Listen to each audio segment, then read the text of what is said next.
입니다.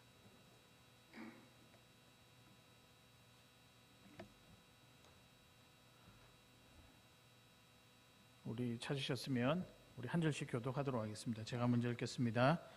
그러므로 생각하라. 너희는 그때 육체로는 이방인이요 손으로 육체 행한 할례를 받은 무리라 칭하는 자들로부터 할례를 받지 않은 무리라 칭함을 받는 자들이라. 그때 너희는 그리스도 밖에 있었고 이스라엘 나라 밖의 사람이라. 약속의 언약들에 대하여는 외인이요 세상에서 소망이 없고 하나님도 없는 자이더니 이제는 전에 멀리 있던 너희가 그리스도 예수 안에서 그리스도의 피로 가까워졌느니라. 그는 우리의 화평이신지라 둘로 하나를 만드사 원수된 것 곧 중간에 막힌 담을 자기 육체로 하시고 법조문으로 된 계명의 율법을 폐하셨으니 이는 이 둘로 자기 안에서 한 새 사람을 지어 화평하게 하시고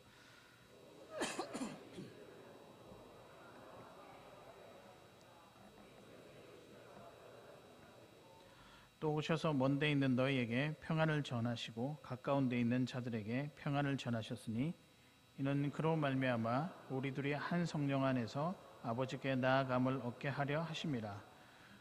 그러므로 이제부터 너희는 외인도 아니요 나그네도 아니요 오직 성도들과 동일한 시민이요 하나님의 권속이라. 너희는 사도들과 선지자들의 터 위에 세우심을 입은 자라. 그리스도 예수께서 친히 모퉁이 돌이 되셨느니라. 그의 안에서 건물마다 서로 연결하여 주 안에서 성전이 되어가고 너희도 성령 안에서 하나님이 거하실 처소가 되기 위하여 그리스도 예수 안에서 함께 지어져 가느니라. 아멘. 가장 중요한 문구를 하나 뽑는다면 뭐라고 생각하십니까? 이게 반복돼서 등장하는 단어가 있습니다. 뭐냐면 그리스도 예수 안에서라는 겁니다. 뭐 성령 안에서라고 표현이 되어 있죠. 오늘 이 부분을 가지고 좀 집중적으로 저와 여러분이 말씀을 나누고자 합니다. 그래서 오늘의 말씀은 공동체를 품다입니다. 우리 교회 사역 철학의 두 번째입니다. 첫 번째는 지난주에 말씀드렸듯이 사람을 소중히 여기고, 두 번째는 오늘 공동체를 품다. 제가 생각을 해도 참 이 표현이 참 좋다라는 생각이 들고 그 의미도 참 귀하다라는 생각이 듭니다. 사랑하는 창원교회 성도 여러분, 사람을 소중히 여기는 창원교회 되시기를 바랍니다. 뿐만 아니라 공동체도 잘 품고 세워가는 귀한 창원교회 되시기를 다시 한 번 더 주님의 이름으로 축복합니다. 오늘은 열정 그 두 번째 시간입니다. 지난주에 사람을 향한 그 소중함에 대한 열정이었다면 오늘은 조금 더 범위를 넓혀서 교회 공동체를 향한 열정이 아닌가. 공동체를 품다라고 하는 것은 공동체를 세우다, 교회를 세우다, 교회를 또 뭐라고 해야 될까요? 섬겨가다 이렇게 표현해도 좋은데요. 그럼 여러분에게 질문 드리겠습니다. 누가 공동체일까요? 누가 공동체일까요? 예, 여러분들이죠. 여기 앉아 계신 여러분들이죠. 근데 하나님께서 이런 여러분들을요, 사실 어떻게 하셨냐면 한 분씩 한 분씩 모으셨어요. 그분의 계획 아래 한 분씩 한 분씩 택한 분들을 모으셨습니다. 그리고 난 다음에 교회 되게 하셨고, 교회 되게 한 여러분들에게 처음으로 별명 하나를 붙여주셨는데 그것이 소중한 존재다, 소중한 사람들이다. 그래서 여러분은 소중한 사람이라 부름을 받았습니다. 우리가 그렇게 된 게 아니고요, 하나님께서 여러분을 그렇게 불러주셨습니다. 그러면 왜 소중한 사람이라고 했을까? 이유가 있어요. 소중한 일을 맡기기 위해서죠. 그 소중한 일이 무엇이냐? 다름 아니라 교회입니다. 교회. 근데 그 교회를 우리가 이제 오늘 공동체라고 표현하죠. 이 공동체를 품어가는 데 있어서 하나님께서 한 가지 원리를 제시해 주고 계십니다. 방법이라고 해도 되고 원리라고 해도 되고, 또 이 일을 감당하면서 하나의 어떤 목적이기도 하고 수단이기도 한데 그 수단이 무엇이냐? 다름 아니라 예수님 안에서입니다. 그래서 오늘 본문은요, 여러분에게 이렇게 고면하고 있습니다. 예수님 안에서 살아가십시오. 사랑하는 성도들이요, 예수님 안에서 살아가십시오. 그것이 공동체를 품는 일입니다 라고 설명하고 있습니다. 그래서 오늘 저와 여러분은 예수 안에서 사는 것이 어떤 삶인가? 그것이 공동체를 품는 일이고 그 일을 위해서 우리를 부르셨다면서요.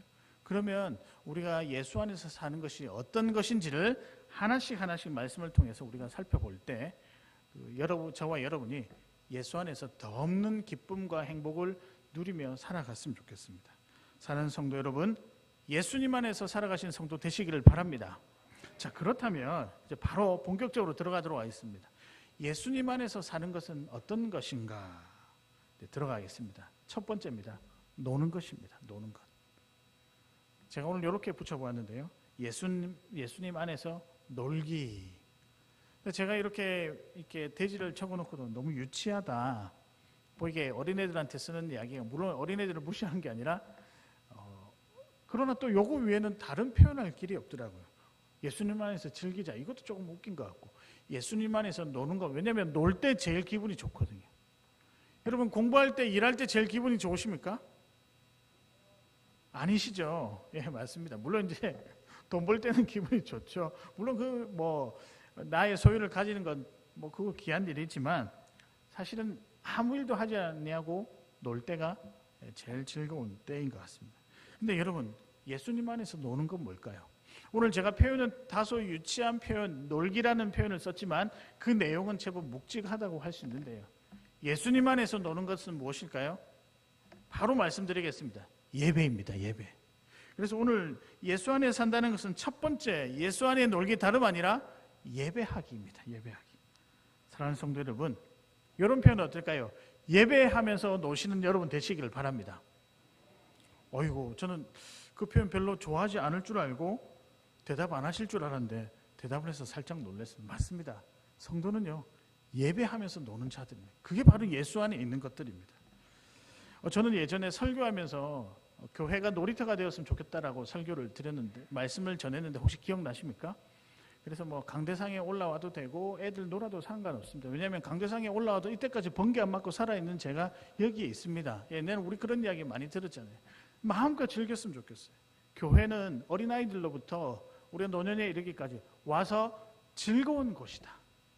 이 개념이, 이 생각이, 이 분위기가, 이 기분이 전달되어야 우리의 자녀들도 교회에 오면 하라 하지 마라 이런 게 아니라 교회는 즐거운 곳이구나. 막 뛰어다니기도 하고 서로 교제 나누기도 하고 기쁨의 이야기들 나누기도 하고 격려받고 위로받고 또 칭찬받는. 그래서 저 초등부 아이들 보면 뭐가 그렇게 즐거운지 모르겠어요. 그래서 예배를 다 마치고 난 다음에 이제 집으로 가야 되잖아요. 애들이 안 가요. 어떻게 해서든지 엄마한테 이상한 거짓말을 했어서라도 교회에 남아있어요. 근데 여러분, 그 거짓말은 잘한 걸까요? 못한 걸까요? 여러분이 판단해 주시기를 바랍니다. 근데 제가 물어봤어요. 뭘 그렇게 이렇게 교회에 있기를 원하냐? 교회가 즐겁냐니까 즐겁대요. 이유가 없이 그냥 즐겁대요. 근데 그런 생각이 들었어요. 이 아이들이 여튼 친구들과 언니들과 여기 있는데 우리 자녀들끼리 서로 놀아도 좋은데 그게 즐거운 추억으로 교회는 항상 그런 곳이야라고 인식이 되면 어쩌면 저와 여러분은 신앙생활에 반은 성공한 것이 아닐까. 근데 여러분, 애들만 그런 게 아니고요. 어른들도 점점 나이가 드니까 그렇더라고요. 교회 안에서 함께 즐기고 함께 나누는 것이 행복하더라고요. 저희 아버지가 직장 다니면서 직장 동료도 있었고 분명히 중고등학교 때 친구들도 있었고 예전에는 한 번씩 만나는 것을 보셨는데 이제 나이가 드니까요. 주변에 누구만 있냐? 교회에 다녔던 같이 신앙생활을 하는 사람들만 있더라고요. 그래서 제가 중고등부 사역할 때 우리 중고등부 학생들한테 이렇게 이야기했습니다. 친구들하고 잘 지내는 것은 평생 친구를 만드는 거다. 저는 저와 여러분이 그런 길로 가고 있다라고 생각하고 또 그게 맞다라고 생각을 합니다. 얼마나 좋습니까? 서로 왔으면 아픈 것 하나 피부치는 아니지만 같이 눈물로 기도해주고 같이 마음 써주고 같이 시간을 보내고. 여러분, 그렇죠? 저와 여러분들도 교회를 즐거운 곳으로 삼아 신앙생활을 하고 있습니다. 근데 여러분, 사람이 만나다 보면 또 갈등도 있을 수 있죠. 때로는 그게 힘들 때가 있죠. 그럼에도 불구하고 다시 돌아와서 원상태, 행복을 회복할 수 있는 이유가 있더라고요. 다름 아니라 이 즐거움과 행복을 더 풍성하게 하는 요인이 있더라고요. 그 요인이 무엇일까? 다름 아니라 예배입니다. 예배. 그래서 여러분이 교제도 좋지요. 근데 먼저 해야 될 것은 예배 안에서 풍성한 교제를 나눌 때 그 은혜와 그 즐거움과 그 감격들이 흘러 옆으로 가서 주변 사람들의 삶에 영향을 끼치고 내 삶에도 영향을 끼치는 거예요. 여러분, 이게 신앙생활하는 모습입니다. 그런 의미에서 예배는 힘이자 은혜라고 할 수 있죠. 그래서 교회 공동체를 다르게 뭐라고 부르냐면 예배 공동체라고 부르는 이유가 여기에 있습니다. 사랑하는 성도 여러분, 예배는 놀이입니다. 즐거움입니다. 믿으십니까? 풍성한 예배가 되시기를 또 여러분도 준비하고 나오시기를 바랍니다. 앞서 말씀드린 예수님 안에서 사는 것은 굉장히 즐거운 일이죠. 예배하면서 교회 생활하는 것도 즐거운 일이죠. 근데 이렇게 되기까지는 쉽지 않았다라는 것을 보여주는 장면이 있습니다. 그것이 오늘 저와 여러분이 읽었던 장면입니다.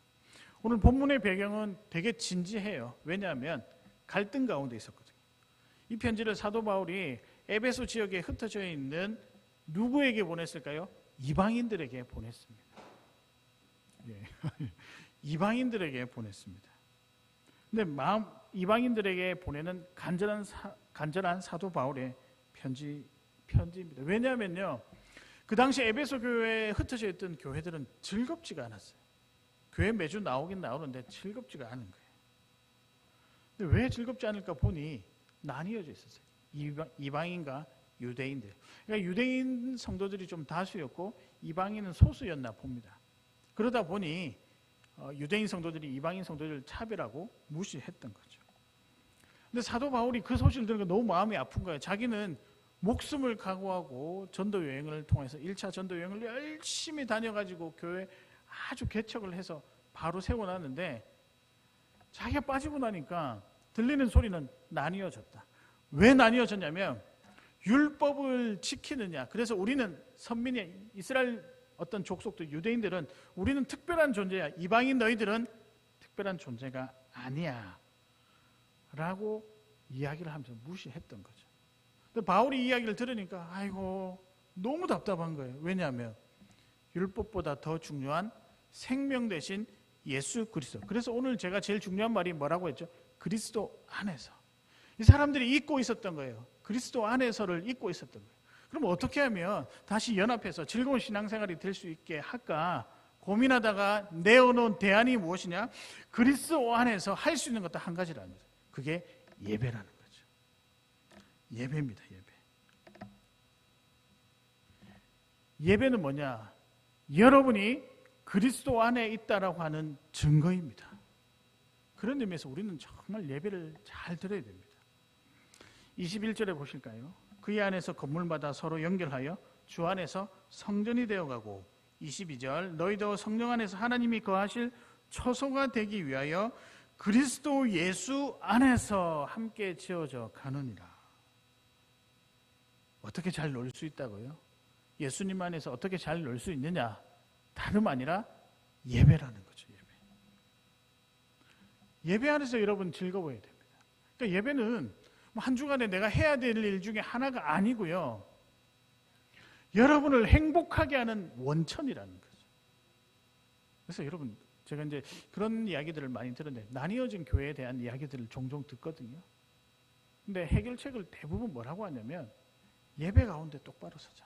그러면 이해되지 못할 것들이 이해되기도 하고요. 때론 예수의 마음 안에 들어가니까 그동안 보지 못했던 하나님께서 원하시는 것들을 보게 된다는 거죠. 여러분 삶도 마찬가지입니다. 우리 그런 이야기 많이 듣잖아요. 무부터 회복해라? 예배부터 회복해라.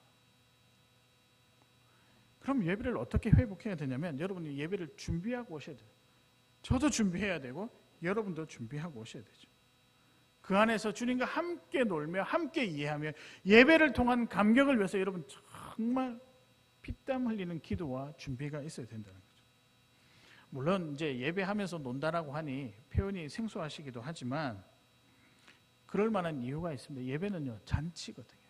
하나님께서 주신 은혜의 잔치거든요. 근데 이 예배는 초대한 자들만 들어올 수 있습니다. 그러니까 이미 여러분은 초대되었기 때문에 이 안에서 마음껏 마시고 누리고 감격하면 되는 거죠.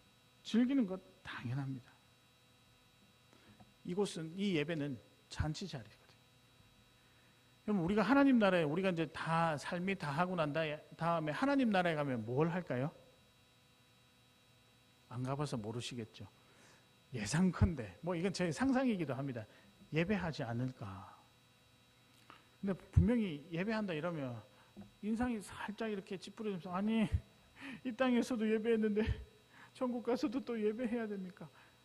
제가 볼 땐 천국에서 예배는 그냥 일상에 우리 아침에 일어나서 밥 먹듯이 삶인 것 같아요. 생명의 원천이자 삶의 원천이 무엇이냐? 예배라는 거죠. 그런 의미에서 저는 바라는 바가 있습니다. 아니면 예배자의 한 사람으로서 저와 여러분에게 바라는 바가 뭐냐면 뜨거웠으면 좋겠어요. 우리 교회 이야기를 들어보면 예배가 참 풍성하다고 합니다. 근데 우리가 뭘 잘해서가 아니라 마음들이 모여 있어서 하나님께서 그 마음들을 보시기 때문에 풍성하지 않을까. 찬양도 뜨거웠으면 좋겠고요. 중보기도도 뜨거웠으면 좋겠고요. 말씀 전하는 저도 뜨거웠으면 좋겠고요. 말씀을 듣는 여러분들도 뜨거웠으면 좋겠고, 말씀을 듣고 나가서 삶 속에 살아가는 여러분의 삶들도 뜨거웠으면 좋겠습니다. 이것이 어디서부터 시작됐냐면 예배로부터 시작이 된다는 거죠. 그래서 저는 좋은 성도는 어떤 성도냐라고 물어본다면 딱 하나로 대답할 것 같습니다. 예배를 잘 드리는 성도. 이게 예수님 안에서 노는 겁니다, 여러분.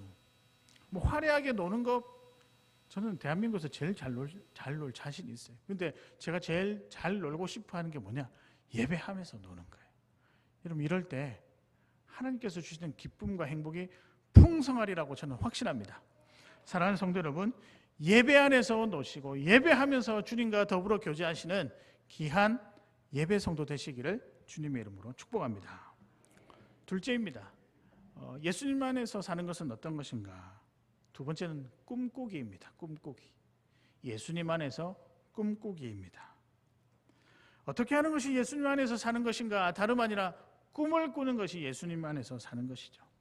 사랑하는 성도 여러분, 예수님 안에서 꿈꾸는 성도 되시기를 바랍니다. 여러분의 꿈은 무엇이죠? 목사님, 이제 나이가 들어서 뭐 꿈을 별로 안 꿔도 될 것 같습니다. 아니면 여러분 혹시 꿈을 이루셨습니까? 왜 물어보십니까? 가슴이 아픕니다. 이러신 분들도 있겠죠. 제가 우리 교회 이제 초등부 아이들이겠죠. 친구들에게 물어봤습니다. 너희는 꿈이 뭐니? 유튜브를 합니다. 괜찮죠, 여러분? 그래서 유튜브를 하는 거예요. 그래서 열심히 해라고. 연습하고 있냐 이러니까는 엄마 아빠가 장비를 안 사줘서 지금 고민하거든요. 예, 여러분 장비 사주세요. 예. 제가 그랬습니다. 그래, 꼭 성공해야 된다고. 근데 목사님 부탁이 하나 있다고. 꼭 성공하고 나서 인터뷰를 하면 우리 담임 목사님이 격려해줘서 성공하게 되었다고. 요 한마디, 내 이름 한마디만 나가게 해달라고 제가 그렇게 간곡히 부탁을 하니까 알겠다는 겁니다. 예, 그리고 수익이 제법 나면 제가 맛있는 것도 좀 사달라고 하니까 그것도 알겠다 그러는 거예요. 약속을 제가 많이 받았습니다. 혹시나 맛있는 거 드시고 싶으시면 제 옆에 꼭 있으시면 됩니다. 예, 여튼 뭐 꿈이 있다는 것, 이건 참 귀한 일이죠. 나이가 있어도 꿈이 있다는 것, 이것도 너무 귀한 일이죠. 자녀들도 꿈이 있고 청년들도 꿈이 있고 노년에 이른 어른들에게도 꿈이 있다는 것, 너무 귀한 일입니다. 제가 아는 장로님이 한 분 계신데 이제는 뭐 80대 후반이신데요. 굉장히 왕성하게 활동하시는 분이십니다. 근데 그분의 꿈이 있어요. 그분이 예전부터 저를 만났을 때부터 이런 자기의 꿈이 있다라고 했는데 자기의 꿈은 멋진 청소년을 만드는 게 꿈이었습니다. 왜냐하면 이제 그 자녀들이 그때 만났을 때 아마 손주들이 다 청소년 시기였는데 이렇게 보니까 꿈이 없이 살아가더랍니다. 그래서 이분이 은퇴를 하고 나서 손주들을 위해서 하나님 자녀로서 세상을 어떻게 살 것인가에 대한 프로그램 이름을 만들어서 본인이 여러 가지를 막 준비를 했었습니다. 그리고 손주들하고도 같이 했는데 손주들이 너무 좋아하는 거예요. 그래서 저에게 이제 가지고 와서 목사님 이거 같이 한번 했으면 좋겠습니다 했는데 제가 능력과 이해가 되지 않아서 그것을 사역으로 가져오지 못했었습니다. 근데 그분은 그렇게 꿈이 있으시더라고요. 손주들을 위해서 영상도 배우시고요, 편집도 배우시고요, 뭐 여러 가지를 많이 배우시고 성경도 다 요약해서 같이 매주마다 PPT로 만들어가지고 아이들에게 보내주면서 같이 읽고 그런 아이들과 보내는 일주일에 1시간이라도 보내는 멋진 청소년 만들기 꿈이 있으시더라고요. 지금도 하고 계십니다. 사람도 이렇게 꿈을 꾸고 하는데 이 사람인 특별히 성도인 우리도 꿈을 꿔야 되는데 예수님 안에서 꾸는 꿈은 무엇일까요? 저는 이 꿈의 이름을 이렇게 붙이고 싶습니다. 답게 하는 꿈입니다. 여러분 어떤 꿈이라고요? 답게 하는 꿈이라는 거죠. 그럼 뭘 어떻게 답게 한다는 거죠? 주님 안에서 답게 하는 꿈은 무엇이냐면 교회를 교회답게 하는 꿈이고 성도를 성도답게 하는 꿈이고 복음을 복음답게 하는 꿈이고 나를 나답게 하는 것이 꿈이라는 거예요. 저는 이 답게 하는 꿈을 여러분이 반드시 꾸어야 된다라고 생각합니다. 왜냐고요? 은혜가 어디서부터 시작되는 줄 아십니까? 나다움에서 시작한다는 거죠. 답게 하는 꿈에서 시작하는 거예요. 여러분 생각해 보십시오. 교회를 교회답게 하는 꿈을 꾸고 그것을 하나씩 이루어 나갈 때 하나님께서 본질적으로 회복되어져가는 그 공동체를 하나님께서 사용하시죠. 마찬가지입니다. 여러분들요, 성도로서 내가 믿음 안에서 온전히 살아나가는 그 답게 하는 꿈을 하나씩 이루어 나갈 때 여러분들은 그때부터 하나님의 만지심의 은혜와 하나님의 인도하심의 걸음들을 보게 될 것입니다. 그게 은혜죠. 복음도 마찬가지죠. 복음답게 복음을 향한 뜨거운 열정으로 살아나갈 때 복음의 대상자들을 만나게 되고 그 대상자가 사람이 변하여 성도가 되는 놀라운 은혜를 여러분 맛보게 될 것이에요. 그러니까 여러분, 우리는 어떤 꿈을 꿔야 되냐면 답게 하는 꿈을 꿔야 됩니다. 12절에 보면요, 이방인들을 향해서 뭐라고 했냐면 그때 너희는 그리스도 밖에 있었고 이스라엘 나라 밖의 사람이라. 너무 노골적이죠. 이방인들을 향해서 너희는 밖의 사람이라는 거죠. 그 다음에 약속의 언약들에 대하여는 외인이요. 약속의 언약들에 대한 외인, 이 말은 무슨 말이냐면 너희는 선택받지 않았던 사람이라는 거죠. 과거에. 그 다음에 너무 노골적입니다. 세상에 소망 없는 자다. 심지어는 하나님도 없는 자다. 누구를 향한 지금 편지의 내용일까요? 이방인들을 향한 내용이었습니다. 소위 말하는 그들은 꿈이 없는 사람. 너희들에겐 꿈이 없다. 근데 꿈 없는 사람이 어떤 사람인 줄 아니? 소망도 없고 하나님 없는 비참한 사람, 의미 없는 인생을 살아가는 사람이다. 제가 딱 이 구절을 와서 저를 딱 돌아보니까 제가 덜컹하더라고요. 나도 꿈이 없으면 어떡하지?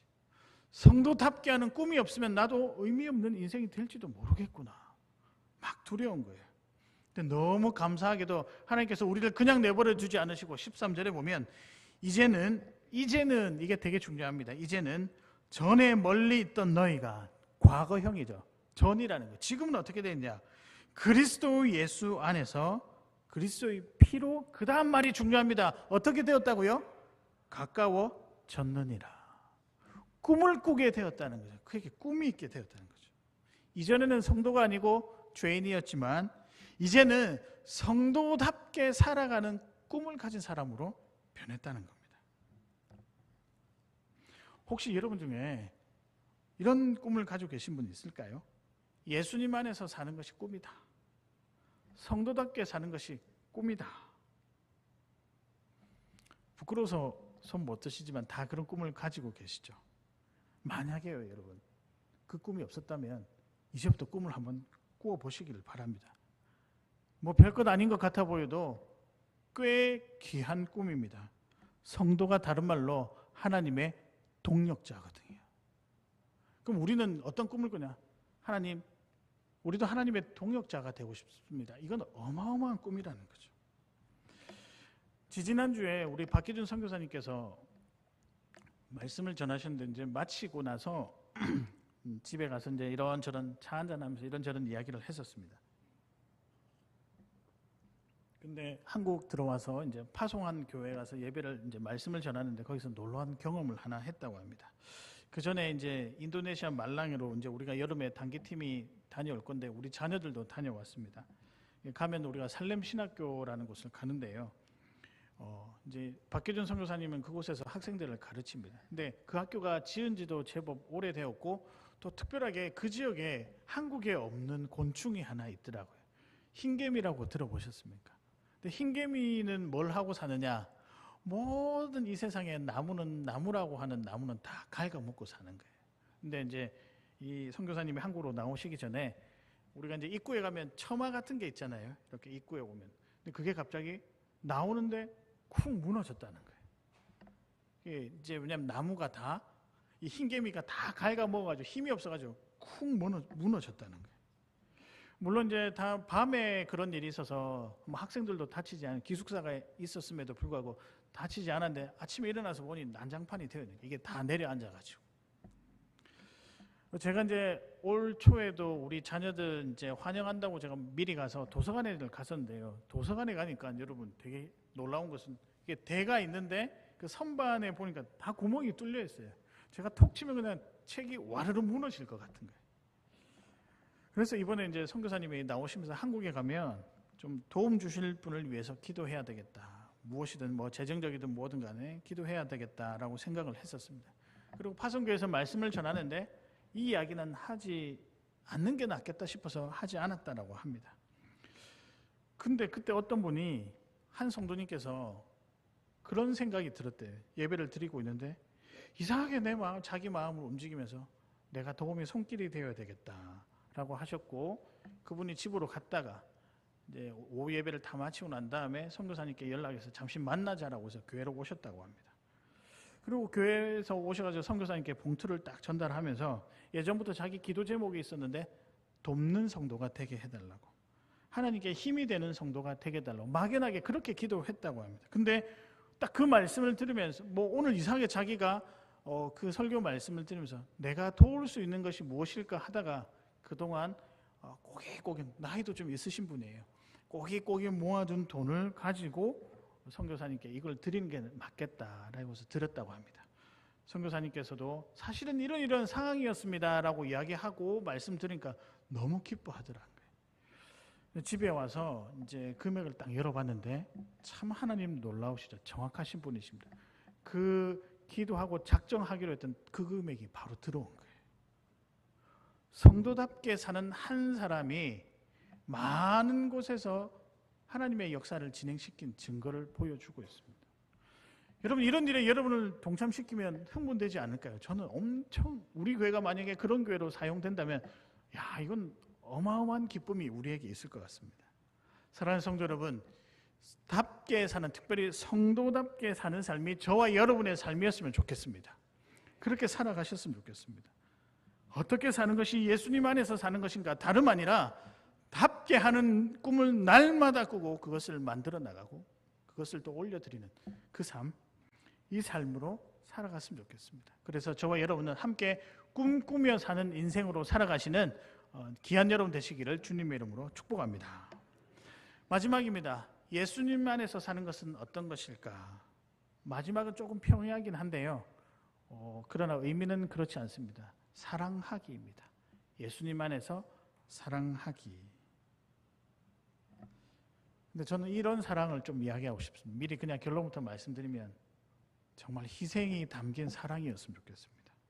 이것이 예수님께서 몸소 보여주시고 가르쳐 주신 사랑입니다. 사랑하는 성도 여러분, 사랑하시는 성도 되시기를 주님의 이름으로 축복합니다. 14절에 보면요, 그는 우리의 화평이신지라 둘로 하나를 만드사 원수된 것 곧 중간에 막힌 담을 자기 육체로 하시고, 계속 이제 그 둘이라고 하는 글자가 있는데 이건 다름 아니라 표면적으로 이방인과 유대인들입니다. 물론 이제 의미가 더 들어가면 죄인과 의인, 예수님과 우리를 이야기하겠죠. 15절에 보면 법조문으로 된 계명의 율법을 폐하셨으니 이는 이 둘로 자기 안에서 원수된 것을 십자가로 소멸하시고. 두 가지 의미입니다. 유대인과 이방인 사이에 예수님께서 하나가 되어서 모퉁이 돌이 되셨다는 것, 화해를 시켰다는 것, 예수 안에 있을 때요. 두 번째는 예수님과 우리 사이에 있는 그 막힌 담도 주님의 피로 허물었다는 거죠. 어떻게 해요? 사랑함으로. 사랑함으로써 이방인과 유대인이 하나 됐고요. 사랑함으로 예수님께서 우리를 사랑하심으로 우리를 가족으로 삼아 주셨다는 겁니다. 그러니까 사랑이 굉장히 중요하다는 거죠. 14절에 보면 자기 육체로 허물었다. 십자가에 돌아가셨죠. 15절에 똑같은 말 반복이 되죠. 십자가로 소멸하시고. 즉 사랑으로 예수님 안에서 사는 것이 공동체를 품는 일이다. 근데 이 사랑의 본질이 뭘까요? 사랑은 좋다라는 감정 포함되겠죠. 근데 사랑의 바닥에 깔려 있는 생각은 희생입니다. 희생. 정말 희생 없는 사랑 없이는, 저도 지금 부모님의 희생 때문에 살아있고 여러분도 마찬가지고 여러분들도 자녀들을 희생하면서 지금 사랑하고 있잖아요. 근데 이렇게 이야기 드리면 목사님 교회에서 뭐 희생 그런 이야기 좀 그만하세요. 이때까지 인생 자체가 희생입니다. 헌신 이야기 좀 그만하세요. 이때까지 헌신해 왔습니다. 뭘 더 어떻게 헌신하라고 할 거예요? 부담스러워요 라고 말씀하시겠지만 제가 문득 이런 생각이 들더라고요. 혹시나 여러분 그렇게 희생해서 회복된 영혼이 여러분 주변에 한 사람이라도, 한 분이라도 계십니까? 그렇게 섬겨서 어떤 한 사람의 얼굴에 감사와 기쁨이 넘친 그런 영혼이 있습니까? 있다고요? 그럼 저 한 번 더 여쭤드릴게요. 변함없이 그렇게 희생하며 사랑해 오셨습니까? 왜 제가 이 말씀 드리냐면요, 분명히 아까 말씀드렸지만 주님께서 가르쳐 주신 대로 사랑해야 한다고 했죠. 근데 주님께서 가르쳐 주신 사랑은요, 남는 게 하나도 없는 사랑입니다. 이걸 다름하여 희생이라 그러죠. 주님은 사라지셨습니다. 주님의 온데간데 자기를 희생해서 자기의 존재 자체를 사라지게 하셨습니다. 십자가 희생으로. 그렇지만 그분이 영광 받으셨죠. 당연하죠. 근데 그 사랑이 사라졌느냐, 그렇게 해서 자기는 사라졌지만 흔적을 남겨놓고 사라지셨습니다. 그 흔적이 무엇이냐? 바로 여러분이라는 거죠. 사랑의 흔적인 거죠. 예수님께서 십자가에 달려 돌아가심으로 지금은 우리를 위해서 여전히 사랑하시고 여전히 우리를 위해서 중보하고 계시잖아요. 사랑의 흔적들을 남겨놓았다고요. 십자가에서 돌아가심으로 여러분을 살리셨잖아요. 그럼 이 사랑은 어떻게 되느냐? 희생하면서 하는 사랑이 될 수밖에 없다는 거죠. 그래서 여러분도 누구를 사랑할 때는, 헌신할 때는 여러분이 사라져야 됩니다. 여러분 것이 없어야 됩니다. 우리는 그렇지 않죠. 내가 줬으니까 이만큼 받아야 된다. 아니요. 그런 사랑 한번 해보십시오. 여러분만 더 힘들어져요. 주고 나서 대가를 바라. 근데 그 정도 수준에 가려면 시간이 오래 걸리겠죠. 저도 잘 안 됩니다. 아니, 제가 뭐 밥 한 그릇 사줬으면 나도 밥 한 그릇 얻어먹어야지. 기브 앤 테이크, 그런 마음이 생기는 게 당연하잖아요. 근데 여러분, 그 안에 행복은 없는 것 같아요. 사랑은요, 예수님의 사랑은 주고 없는 거예요. 나룻배를 타고 갔다가 모셔다 주고 그냥 우린 돌아오는 거예요. 아무것도 없어도. 여러분, 그런 의미에서 이 사랑이 여러분 삶 속에 있었으면 좋겠습니다. 먼저는 여러분을 먼저 사랑했으면 좋겠고요. 이게 자기를 사랑하지 않는 사람이 남을 사랑하기가 쉽지 않다는 거죠. 그래서 하나님께 치열하게 사랑의 훈련을 하시길 바랍니다. 사랑하시길 바랍니다. 나 괜찮은 사람이에요. 물론 그 괜찮은 사람이라는 의미가 주님 안에서 있을 때 괜찮은 사람이지, 그냥 괜찮은 사람이다 건방져 보이는 거죠. 교만해 보이는 거죠. 그게 아니라 주님 안에서 주님이 나를 괜찮은 사람으로 불러주셨어요. 당당했으면 좋겠다는 거죠. 저는 살아오면서 제가 한 영혼에게 있어서 뿐만 아니라 제가 사람을 대하는 데 있어서 제일 가슴 아프게 생각하는 것이 딱 한 가지인데, 그것은 당당하지 못한다는 거예요. 그런 분을 보면 옆에서 진짜 격려해주고 싶어요. 당당하게 사시라고. 왜냐하면 충분히 그럴 자격이 있거든요. 여러분이 만들어 놓은 자격이 아니라 하나님께서 여러분을 선택하신 그 자체가 자격입니다. 그렇기 때문에 여러분은 사랑받을 만한 자격이 된다니까요. 사랑할 수 있는 힘도 있습니다. 믿으십니까? 그럼 여러분들은 여러분 자신을 먼저 사랑하십시오. 그리고 조금 더 눈을 들여서 주변에 있는 사람들을 사랑하시길 바랍니다. 그리고 더 나아가서는 그 사랑에 근원되신 예수님께 더 나아가십시오. 자기도 사랑하고 사람들도 사랑하고 예수님 사랑하고 삼박자가 어우러질 때 여러분에게 진짜 기쁨이 있는 거예요. 행복이 거기서 나오는 거죠. 고린도전서 13장 4절에 보면 사랑은 오래 참고 사랑은 온유하며 시기하지 아니하며 사랑은 자랑하지 아니하며 교만하지 아니하며 무례히 행하지 아니하며 자기의 유익을 구하지 아니하며 성내지 아니하며 악한 것을 생각하지 아니하며 불의를 기뻐하지 아니하며 진리와 함께 기뻐하고 모든 것을 참으며 모든 것을 믿으며 모든 것을 바라며 모든 것을 견디느니라. 그런즉 믿음, 소망, 사랑, 이 세 가지는 항상 있을 것인데 그 중에 제일은 사랑이라. 근데 여러분, 이거 불가능한 이야기잖아요, 솔직하게. 근데 예수님께서 왜 기록해 놓으셨을까요? 여러분들도 주님 안에서 감당할 수 있을 만하니까 써놓은 거예요. 이게 막 감당하지 못하고 도저히 불가능하다, 말씀으로 남길 이유가 없겠죠. 할 수 있다는 건데 조건이 있어요. 그게 바로 예수님 안에서라는 거죠. 희생적인 사랑. 물론 우리가 예수님 안에서 사랑하기 쉽지 않은 삶을 살아가고 있습니다. 환경도 한복하죠. 너무 바쁘니까 이해하기보단 오해하는 게 훨씬 편하더라고요. 그냥 오해하면서 살아가는 거죠. 주기보다 받기만 하고 넘치는 사랑에도 사랑에 굶주렸다고 더 많은 사랑을 요구하죠. 거기에 희생은 온데간데 없다라는 겁니다. 그건 여러분 사랑이 아니고 욕심이죠. 근데 주님의 사랑은 어떨까요? 빠져나가는 사랑이에요. 그래도 마음 불편하지 않는 사랑이에요. 고차원적인 사랑이라고 할 수 있겠지만 우리 주변에도 그런 사람들이 있습니다. 이미 여러분들도 그런 사랑하고 있는 거는 있다라고 저는 생각합니다. 그러나 여러분 한번 결단하자고요. 기왕 우리가 하는 사랑 정말 희생적으로 헌신적으로 주는 사랑으로 족하는 그 정도의 수준이 된다면 하나님은 그 사랑을 통해서 놀라운 기적의 역사들을 세워갈 것이라고 믿습니다. 믿으십니까? 사랑하는 성도 여러분, 우리 옆에 분들과 한번 인사하실까요? 옆에 분들 한번 보실까요? 이렇게 인사하겠습니다. 너가 내 사랑이야. 한번 인사하겠습니다.